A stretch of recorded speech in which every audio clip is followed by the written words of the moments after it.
Kemudian yang kedua, sahabat yang dimuliakan Allah Subhanahu wa taala,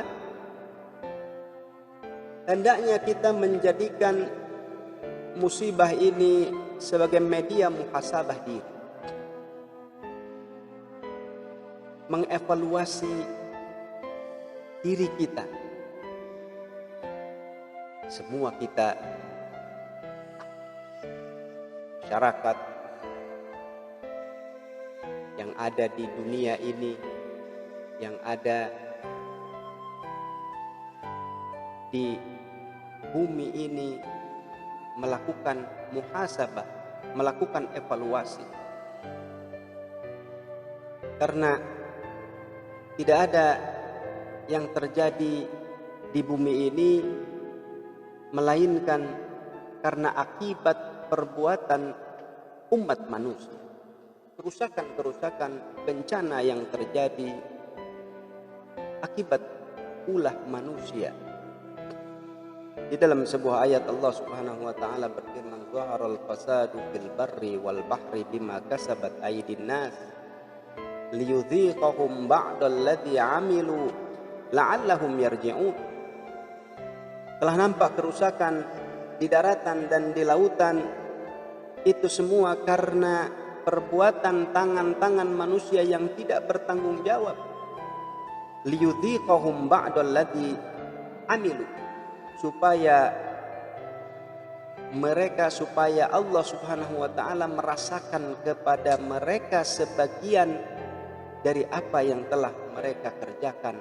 Tujuannya adalah la'allahum yarji'un, agar mereka kembali kepada Allah Subhanahu wa taala.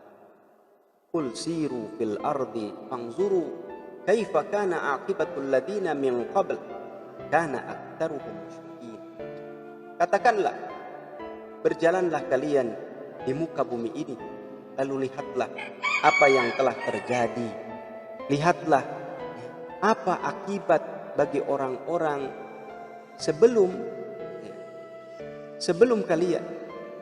Kebanyakan mereka adalah orang-orang yang menyekutukan Allah Subhanahu wa taala. Begitu banyak hikmah yang dapat kita petik dari muhasabah kita akan kejadian yang menimpa dunia ini. Kita mengambil hikmahnya. Dan di dalam ayat ini Allah Subhanahu wa taala sebutkan salah satu hikmahnya adalah agar manusia kembali kepada Allah Subhanahu wa taala. Agar manusia memahami kembali hakikat dirinya, bahwa mereka diciptakan oleh Allah Subhanahu wa taala adalah untuk mengabdi kepada Allah Subhanahu wa taala. Di dalam ayat yang lain Allah juga berfirman, "Walaqad arsalna ila umamin min qablik fa akhadnahum bil ba'sa'i wad dharra'i la'allahum yatadarra'un." Dan sungguh kami telah mengutus kepada umat-umat terdahulu sebelum engkau, maka kami kemudian menyiksa mereka dengan kemelaratan dan kesengsaraan, agar mereka yatadarra'un, agar mereka tunduk, tadarru', merendahkan diri mereka, tunduk kepada Allah Subhanahu wa taala. Inilah salah satu hikmah ketika kita kemudian melakukan muhasabah diri terhadap apa yang telah terjadi. Tujuan di antara hikmah yang Allah kehendaki adalah agar manusia kembali kepada Allah Subhanahu wa taala, agar manusia tunduk kepada Allah Subhanahu wa taala. Pada saat-saat sekarang ini, sahabat yang dimuliakan Allah Subhanahu wa taala, waktu yang baik bagi kita untuk merenungi kembali makna dan hakikat ubudiyah kita kepada Allah Subhanahu wa taala. Kita renungi kembali hakikat penghambaan kita kepada Allah Subhanahu wa taala.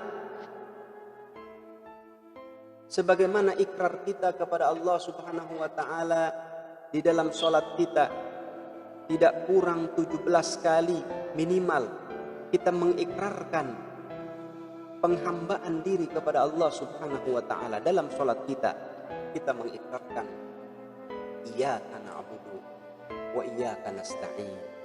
Hanya kepadamu kami beribadah dan hanya kepadamu kami minta pertolongan. 17 kali ayat ini diulang-ulang, dan ini adalah janji, ini adalah ikrar kita.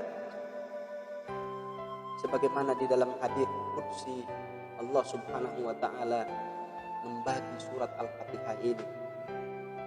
Dalam firman-Nya dalam hadis qudsi, Allah Subhanahu wa taala berfirman bahwa Allah Subhanahu wa taala menjawab setiap ayat yang dibaca oleh orang yang sedang sholat, kemudian Allah jawab. Dan ketika sampai pada ayat iyyaka na'budu wa iyyaka nasta'in,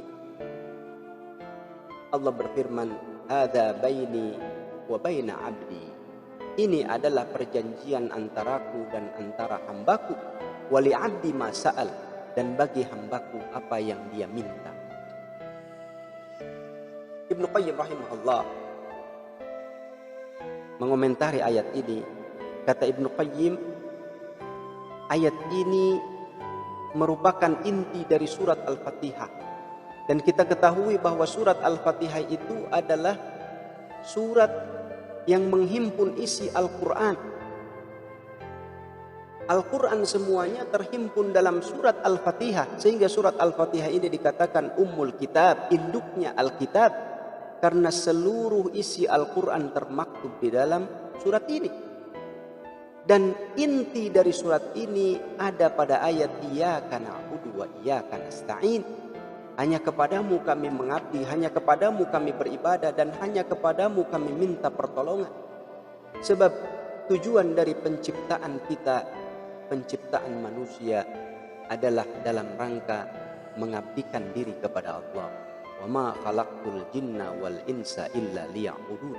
Dan tidaklah aku ciptakan jin dan manusia kecuali untuk menyembahku, kecuali untuk beribadah kepadaku. Hakikat diciptakannya manusia adalah dalam rangka mengabdi, beribadah kepada Allah Subhanahu wa taala. Oleh karena itu, ayat ini sebagai ikrar, dan kita mengulang-ulang ikrar ini lebih dari 17 kali, atau paling tidak minimal 17 kali kita ulang. Dan inti surat Al-Fatihah ada di dalam ayat ini. Sehingga Ibnu Qayyim rahimahullah, Ibnu Qayyim mengarang satu kitab dari ayat ini, diilhami dari ayat ini. Kitab itu diberi judul Madarijus Salikin Manzilah Baina Iyyaka Na'budu wa Iyyaka Nasta'in. Madarijus Salikin, tangga-tangga orang-orang yang sedang menuju Allah Subhanahu wa taala. Manzilah baina iyyaka na'budu wa iyyaka nasta'in. Sehingga kemudian Ibnu Qayyim rahimahullah dari ayat ini membagi manusia ke dalam 4 kelompok. Kata Ibnu Qayyim, manusia dilihat dari ayat iyyaka na'budu wa iyyaka nasta'in ada 4 kelompok. Kelompok yang pertama, kata Ibnu Qayyim, adalah kelompok manusia yang tidak melaksanakan iyyaka na'budu, tidak beribadah kepada Allah, dan tidak melaksanakan isti'anah, meminta pertolongan kepada Allah Subhanahu wa taala. Ibadah tidak, mengabdi tidak, dan berdoa meminta kepada Allah juga tidak. Inilah kelompok yang pertama. Kemudian kelompok yang kedua, kata Ibnu Qayyim, adalah kelompok manusia yang melaksanakan ibadah kepada Allah, mengabdi kepada Allah, ibadah kepada Allah, iyyaka na'budu dilaksanakan, tetapi tidak melaksanakan iyyaka nasta'in, tidak meminta kepada Allah. Contoh atau tipe kelompok seperti ini ada kita saksikan.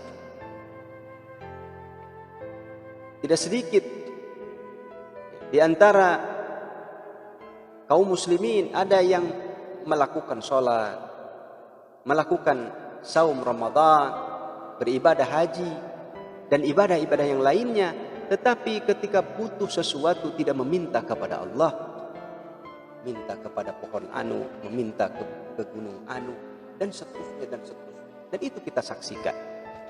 Kemudian kelompok yang ketiga kata Ibnu Qayyim, ada di antara manusia kelompok yang ketiga adalah orang yang tidak melaksanakan ibadah kepada Allah, tidak iyyaka na'budu, tetapi ketika butuh meminta kepada Allah.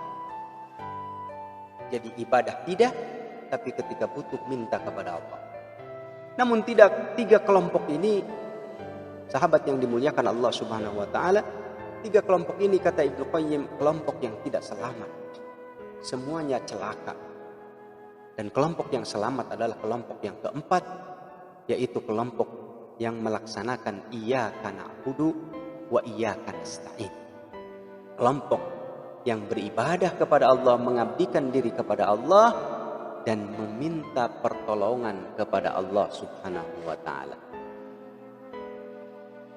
Inilah diantara hikmah musibah yang menimpa kita, dijadikan sebagai media muhasabah kita kepada Allah Subhanahu wa taala untuk mentajdid kembali, memperbaiki kembali hakikat penghambaan diri kita kepada Allah Subhanahu wa taala. Karena salah satu tujuan Allah Subhanahu wa taala menimpakan musibah ini adalah agar orang-orang yang lalai kembali ke jalan Allah Subhanahu wa taala, sebagaimana disebutkan dalam surat Ar-Rum, la'allahum yarji'un, atau sebagaimana disebutkan dalam ayat yang lain tadi, la'allahum yatadarra'un, agar mereka tunduk kepada Allah Subhanahu wa taala.